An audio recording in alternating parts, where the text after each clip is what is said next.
Everything's based off the drivers nowadays, and the USGA tells us that the golf ball goes too far. Long story short, I'm tired of the USGA saying the ball goes too far. The ball's been going too far. I think we got bigger issues. Driver heads have gotten too big. Driver faces have gotten too fast. I thought there was going to be a bigger discrepancy here than there actually was. The most important thing about a golf ball is what happens from 50 yards in.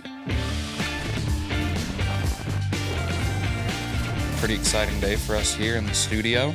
We're launching our website officially. I guess a little bit of a kind of a soft launch, and then we're going to really amp this thing up over the next few weeks. But been working on it for over a year now, and today's finally the day.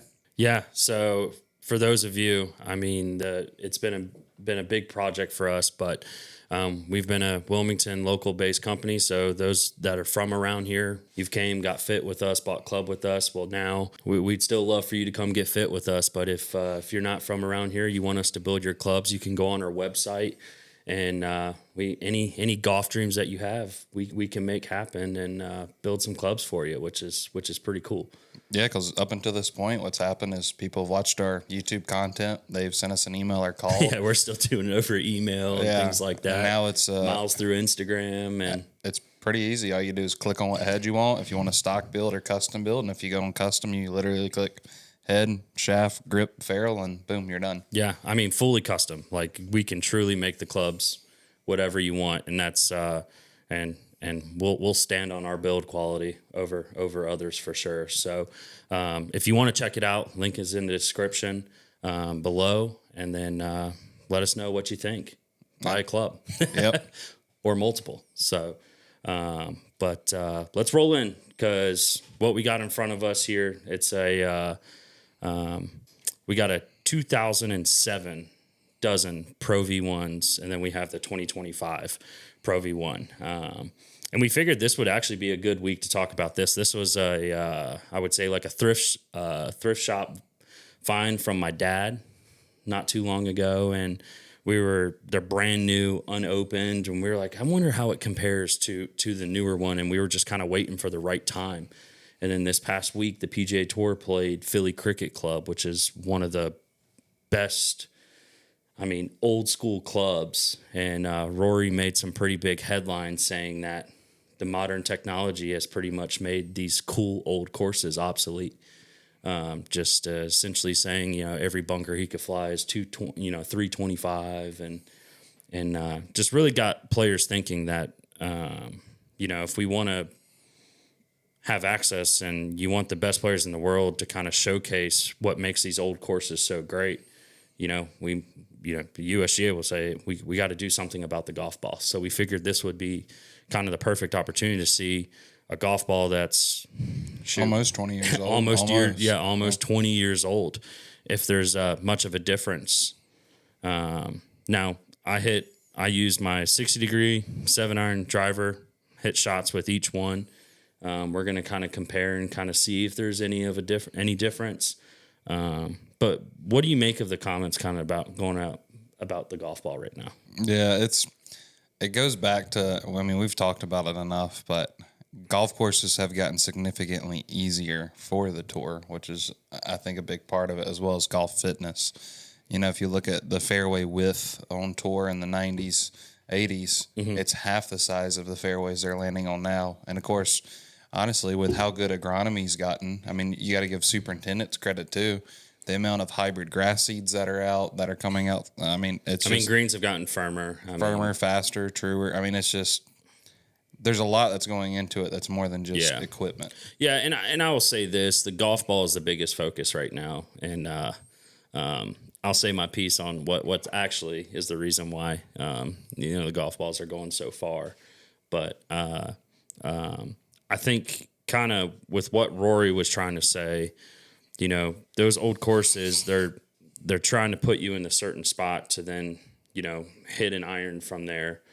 And if these guys can just blast it, perfect example is the PGA Championship this week, right? They're going to hit driver everywhere because the golf course is almost 8,000 yards, pretty wide open, not a lot of trees off the tee box. So you got wide lines. So those guys are just going to tear it up with driver. And you look at the favorites, right? It's Scotty and Rory pretty much against the field. if a player doesn't average well over 300 off the tee, he's not going to compete this week. I mean, because it's essentially just a bomber's paradise. You got to be able to hit it far. So, but what do you think? What do you think is going to happen in the numbers here? I mean, probably not a lot. Yeah. I mean, obviously, this Pro V1 had the old core, and every other year now Titleist switches the cores. So yeah. This actually did what a Pro V1 used to do, and then this one does what they want it to do for this year. And Yeah. then they change I it again. didn't want to make it confusing. I didn't want to hit a Pro V1X and say that, because we all know each company is pretty much flip-flopped. Kind of which ball is the lower launching, lower spinning, which ball is the higher launching, higher spinning. But I just wanted to kind of keep it cut and dry here. Yep. Let's look at some numbers here. So we got a comparison chart. I used my 60 degree, essentially was trying to hit a 50-yard shot. Pretty much hit 4 or 5 balls with each one. Then I hit some with the 7-iron. Then I hit some with drivers. So starting out from 50 yards, I honestly will say the most important thing about a golf ball is what happens from 50 yards in, especially with greens getting firmer. If you don't have stopping power, then that golf ball is not going to help you. I mean, because pretty much every ball now performs well off the driver. But if we look here, the red, Kyle joked about, he's like, ball speed 50, what were you doing? But ball speed 54 miles per hour with the 2025 Pro V, 52.6 with the 07 Pro V. Launch angle pretty much identical. Spin rate identical.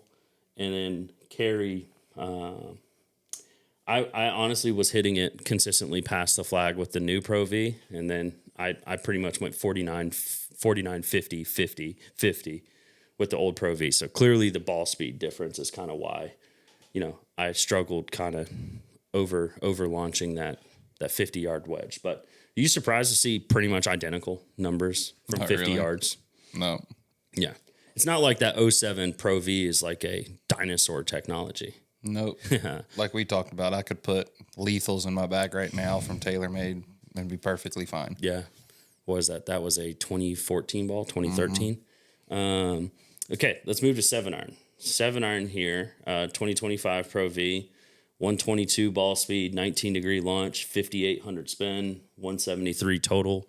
I'm a lower spin player when it comes to irons. I pretty much turn everything I de-loft the hell out of it. So I'm not surprised to see the modern ball kind of get down in that fives range for me. And I'm hitting my irons, so my TCBs. So all in all, the Pro V, I kind of knew I was getting. That ball was going to come out a little lower.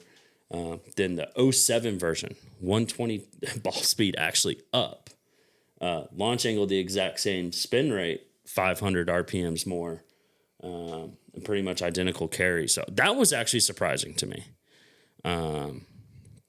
I wasn't really expecting that ball to be able, off the irons, to be able to produce that ball speed. I don't know why. It's just like I didn't expect to see it get into the 120s. Maybe I just actually hit them really well, but.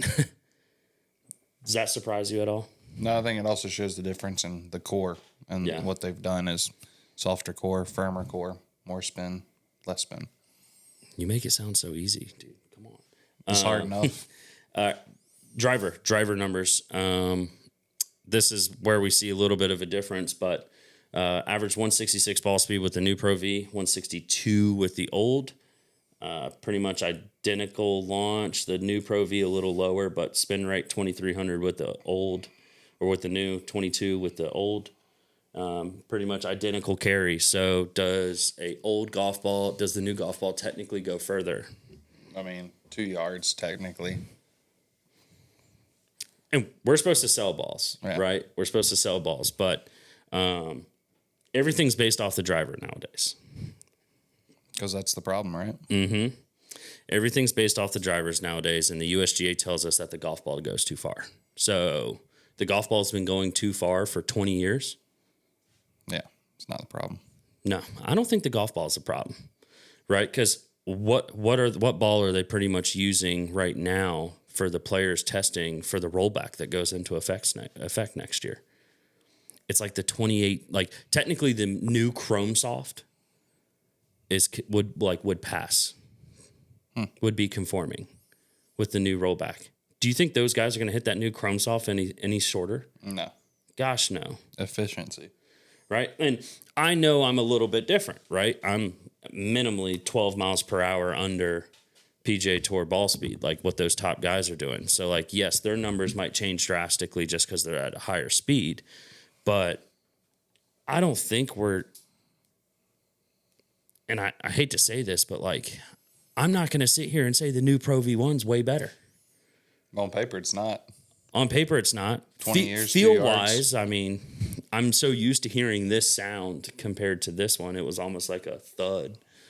But I think we got bigger issues right now. And I think it strictly just comes down to equipment. Mm-hmm. Driver heads have gotten too big. Driver faces have gotten too fast. And we're speaking in terms of the best golfers in the world making awesome golf courses obsolete. Because we can't just say it's athleticism, right?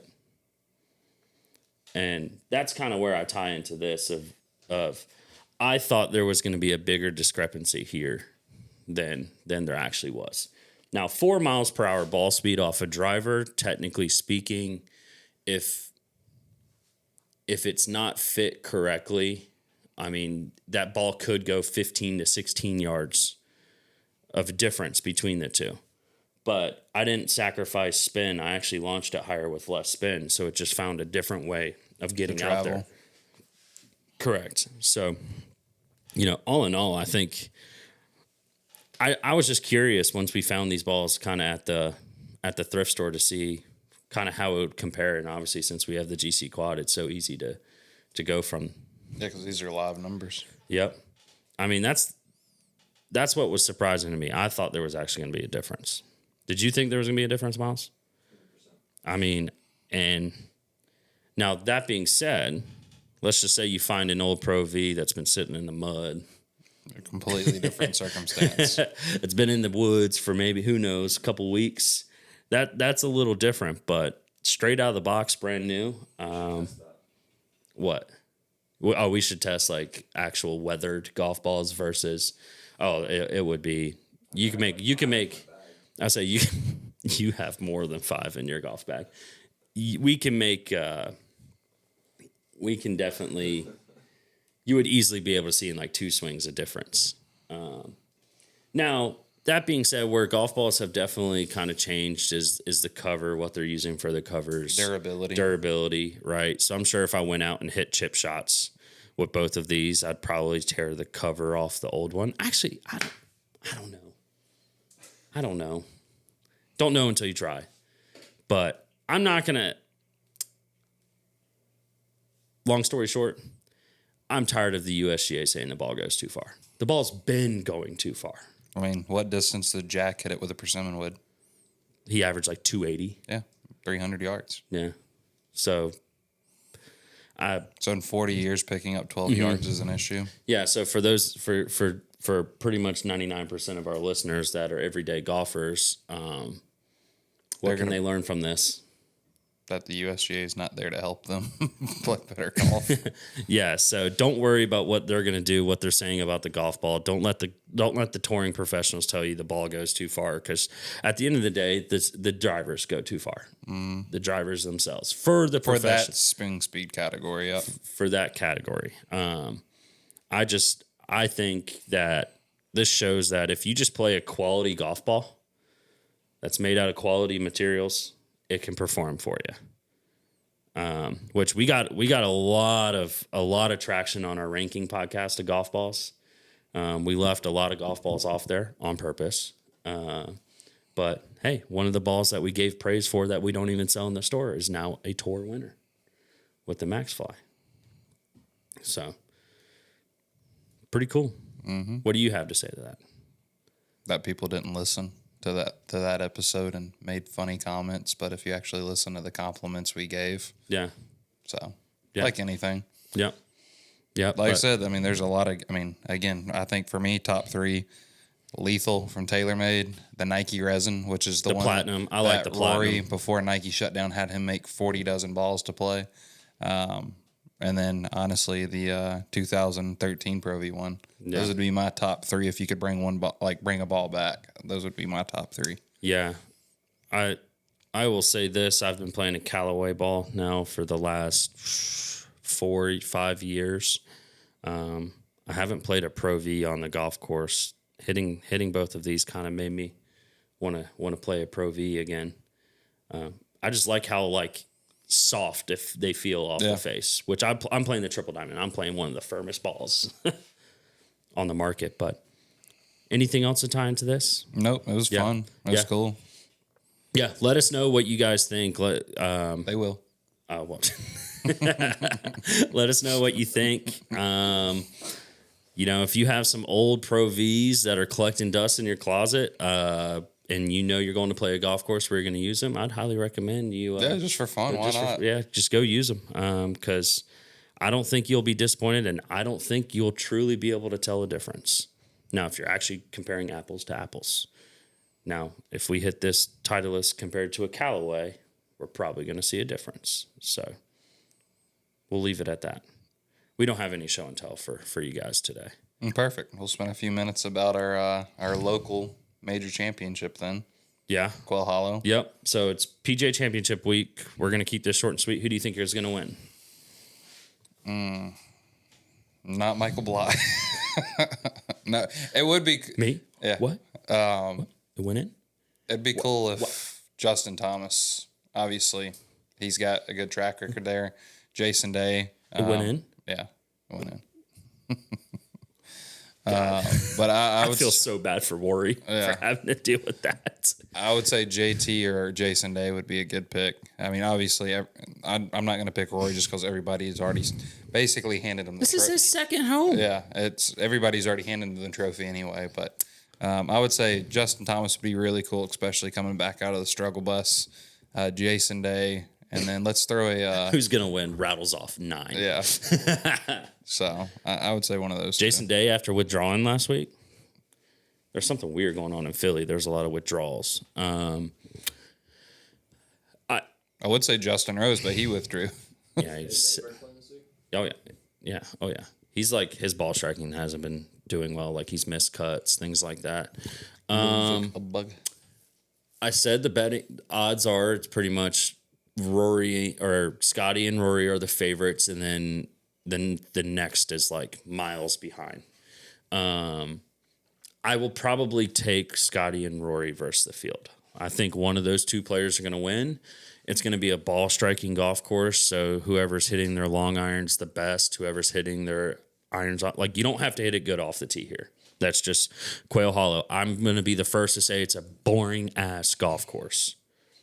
I'm so tired of seeing it every year. And I actually like it as a PGA Championship. It's just with the Wells Fargo being an elevated event, this PGA Championship doesn't feel anything different. It doesn't feel elevated. It just feels like an actual full field, which is what the PGA Tour used to be.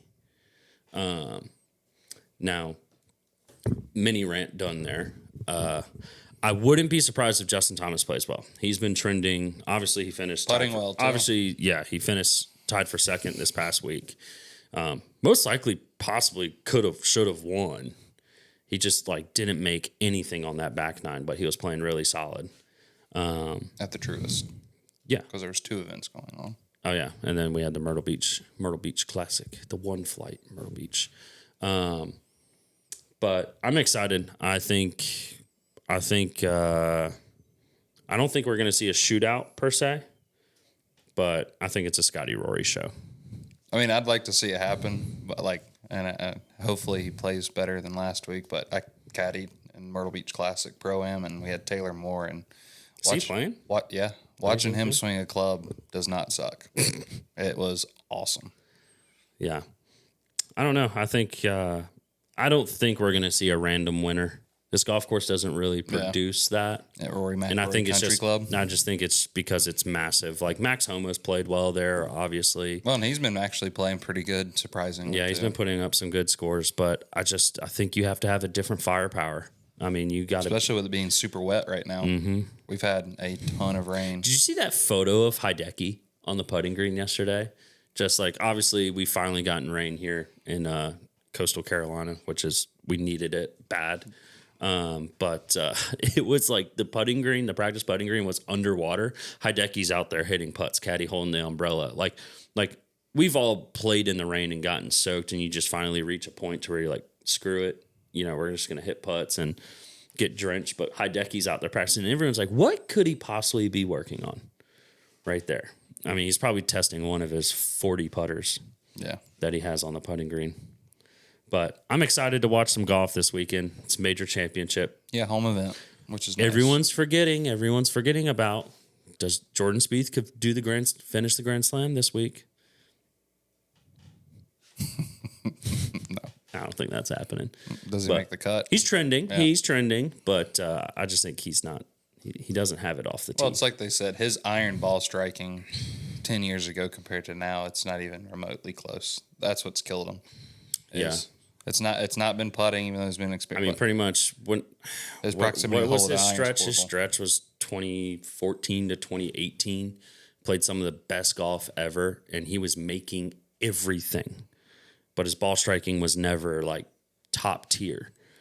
So that putter was bailing out a lot of stuff. And I would love to have a putter that bailed out a lot of stuff right now. But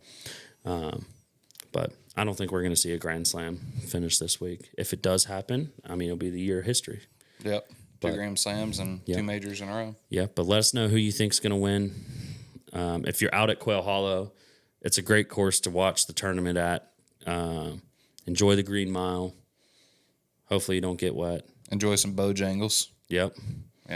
And probably some $25 beers. So there you go. To grow the game, grow the triangle. So let's close it out on that. Well, perfect. So if you haven't already, like and subscribe. Turn on those push bell notifications. Click on the website below, buy a golf club, and we'll catch you on the next episode. Peace.